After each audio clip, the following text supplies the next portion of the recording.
नमस्कार मित्रांनो.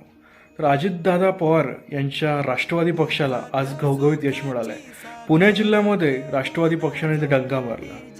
आपले अजितदादा ज्या जिल्हा परिषदच्या निवडणुकीचा प्रचार करण्यासाठी बारामतीत गेले होते त्याचा आज निकाल लागला आणि बारामतीतल्या 6च्या 6ही जागा ह्या राष्ट्रवादी अजित पवारच्या पक्षाने जिंकल्यात. आज दादा नाही आहेत, पण दादावर प्रेम करणाऱ्या लाखो कार्यकर्त्यांनी दादाच्या पक्षाला मत केलं, दादाच्या पक्षाला जिंकून दिलं.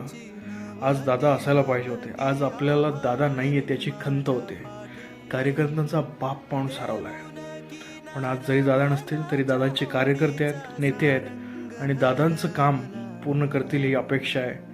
आणि आज दादांची फार आठवण येत आहे, कारण आज ज्या जिल्हा परिषद निवडणुकीसाठी ते थोडे प्रयत्न करत होते, प्रचारासाठी निघाले होते, तो विजय झालेला आहे.